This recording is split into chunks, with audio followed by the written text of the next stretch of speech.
Ayan, muli nagbabalik po ang inyong lingkod. Ayan, isang mapagpalang araw gabi sa ating lahat. Saan kayong sulok ng mundo, guys? Ayan, Happy New Year. Yan, ako.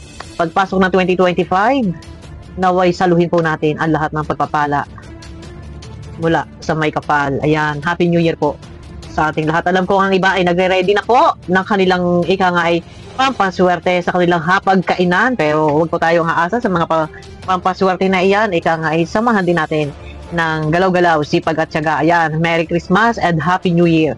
Eto na guys, dito tayo. No, topic, bago matapos ang taon na ito, ay, eto na. Makikita niyo sa ating thumbnail, huwag pa-apekto kay Gina. Yan. Hindi si Gina ang makakabuwag sa EDSI. Totoo yan. Isang Gina, tayo ay magpapadalos-dalos. Tatalikuran na natin si Edo. Yan. Alam ko marami nagagalit kay Edo. Wag na po magsisihan. And kung kami man, ako man, o yung ibang mga reactor man, nakapag-topic, ay meron naman tayong mga pinagbabasihan. At kung tutuusin nga, yun naman ay mga, kumbaga, alalay lang naman yung ating pag-reaction doon. No. Dahil kay Gina, susuko ba kayo? Hindi kayo dapat sumuko guys. Dahil kay Gina, malamang.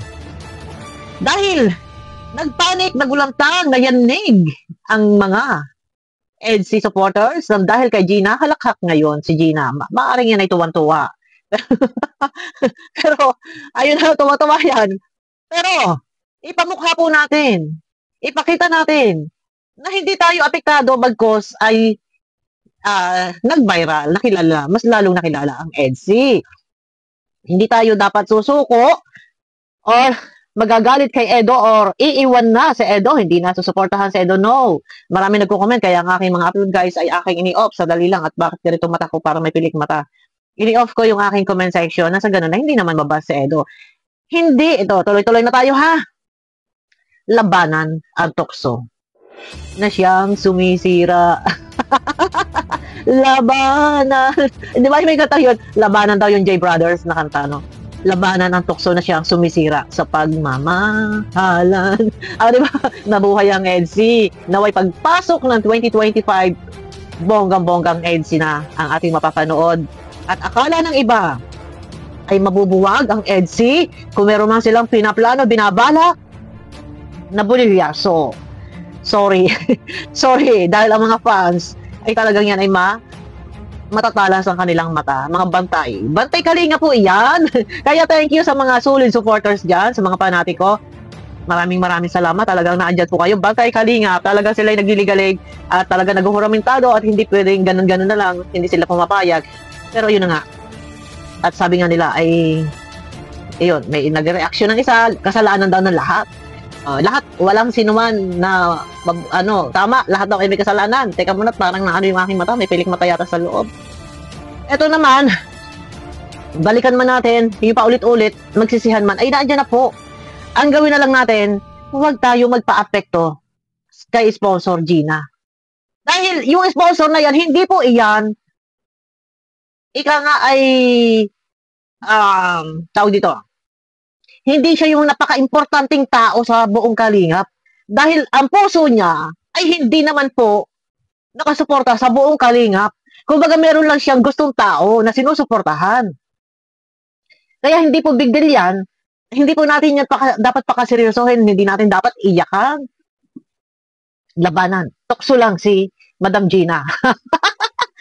Happy New Year, Mike. Kay Madam Gina Pablo. Happy New Year. Kasi pasensya ka na. Kung ikaw man po ay ika nga ay nababatikos na uusig ng ibang mga viewers dyan na sumusuporta po sa EDSI, ay kasi nga po hindi nila nagustuhan yung iyong dinig na dinig kasi dun eh. Unang-una nagtanong si Dr. Love, ito babalikan na naman natin to, magpapaulit-ulit na naman. Pero yun na nga, ay kasama naman yan dyan. Sabi ni Dr. Love, nasaan si Beyonce? Sumagot si J. Brad, nandun. Sino ba yung sumagot? Nandun na sa kabilang kwarto. Tapos, yun nga, sabi ni Madam, akin muna sa Edo, mga hindi talaga nagustuhan. Kahit man ako din, kung support ko ako, ay bakit gano'n, babae, dapat sinama mo. Kaya, wala tayong magagawa kung ikaw ay nauusig o nababatikos ng ibang viewers. No, yun lang. Pero yun na, hindi tayo dapat magpa-apekto sa iba. Dapat, Ilaban natin yung EDSI na ipagsigawan natin na hindi siya yung makakabuwag, makakasira ng EDSI Lab Team. Totoo naman yan, guys. Sa dami na nang bumatikos, umusig, kumutya noong paman, mga basher, malala pa. Pero nananatiling nakatayo po ang mga lab team. Tuloy-tuloy ang lab team. Pero naiintindihan ko kung sa part ng ibang viewers na medyo sumasama ang loob. Alisin na lang po natin yan, guys, kasi papasok yung New Year, dala-dala natin yung ka-stressan sa buhay. Alisin na lang, and ang isipin na lang natin ay hindi mabubuwag ni Madam Gina ang EDSI. Kung siya man ay meron na plano or ganun nga, set up nga na kinuha si Edo doon sa kanyang kwarto, and then ipinasok na sila Dr. Love sa kanya-kanyang kwarto, and sabi niya kanya muna sa Edo. So walang makakaalam doon kung meron mang pumasok doon sa kwarto ni Madam Gina at naandun si Edo. Hindi rin alam ni Edo na meron baka may biglang dumating or nakita-kita nga sila. Yung mga ganun, hindi natin maiwasan yung mga spekulasyon, mga haka-haka. Natural yan, talaga mag-iisip tayo dahil walang malinaw na pahayag, kasi yung sa live ni Edo medyo hindi ko pa rin masyadong maintindihan dahil nga po syempre doon kinakabig ni Edo yung sponsor. Nasabi niya, yung mga nag-reaction daw na hindi maganda sa sponsor, ibablock niya. Pero hindi kailangan i-block. Dahil hindi magkakaganyan ng mga sponsor, hindi rin magsasalita yung mga viewers kung walang nakita. Meron kasing narinig na hindi maganda. Kaya dapat kakapain din po natin yung viewers, may narinig na hindi maganda. Kaya sila ay nagkakuramentado, kaya sila ay nagpanik. Kasi nga po, isipin ninyo, si Beyonce dapat kasama doon. Bakit ka pinabayaan doon? Kaya wag natin din sisihin ang viewers. Makakapagsalita ng hindi talaga maganda. Or nababas nga din si Edo, bakit kasi Edo pumayag daw doon. Pero nandiyan nga, magsisisihan pa na magsisihan. Ang sa akin lang, hindi tayo pwede magpa-apekto. Isipin na lang natin na si Gina ay isang tukso. Tukso. Tukso sa EDSI. No? Yun lang. Ipakita natin. Huwag tayo magtampo-tampo. Huwag hindi dapat magtampo kay Edo. Hindi, sabi ko nga sa inyo, okay na yan, andyan na yan, nangyari na yan. Pairalin pa ba yung tampo-tampo? Dala-dala nyo sa puso nyo hanggang 2025 yung tampo-tampo nyo na dahil lang kay Gina? Sino ba yung Gina na yan? Hindi naman yan loyal sa Kalingap at hindi naman yan kawalan sa Kalingap. Kung yan naman ay hindi naman din support sa buong Kalingap. Di ba? Tukso nga. Labanan ng tukso. Hayaan na lang natin yan. Enjoy lang tayo at ang EDSI tuloy-tuloy. Wala pwedeng bumuwag. Sa EDSI nun pa, puro Bagyo, Unos, Dilobyo ang pinagdaanan, pero nananatiling nakatayo po ang EDSI. Pero dahil lang kay Gina ay papa-apekto tayo, huwag tayong magpa-apekto. Sino ka ba? Yun na ang tanong, sino ka ba, Gina, para maapektuhan ang lahat ng mga supporters ng EDSI? Nagalit, na stress, na inis, na wendang ang mga maka-EDSI. Pero kung tutuusin, pagtatawa na lang tayo ni Gina. Pati yung ibang mga company Kasi sabihin na wendang kayo, hindi nasira ang EDSI, hindi nasira, tuloy ang EDSI. Anong nangyari? Nagulantang lang. Nagulantang lang, pero tuloy-tuloy po ang EDSI. Yun. Tukso lang sila. O pagkasabihin natin, anay sila. Para sila mga tipaklong ba? Yung tipaklong, alam nyo yun, yung mga nilulusob ng tipaklong, yung isang bukid.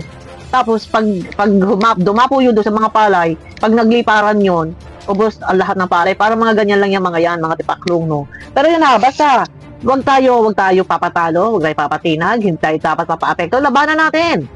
Ignore natin. Pero okay lang yan na nagkaroon ng pag-iingay. Ito ang pinaka-the best po nito.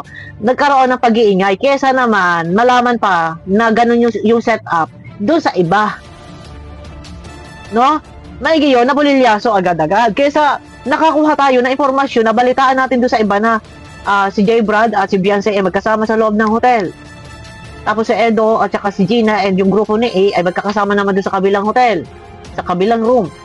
Diba? Mas maganda na doon mismo na nag-ingay. Nagkaroon ng ingay na ganito. At least, wala silang may babatong mga issue na, si ano pala, si AJ Brad daw at si Beyonce nagkasama sa isang kwarto. Walang may babato ng gano'n dahil maaga pa nag-ingay na ang mga EDSI fanatics. Pero yun na. Ano lang, move on tayo, hayaan natin guys.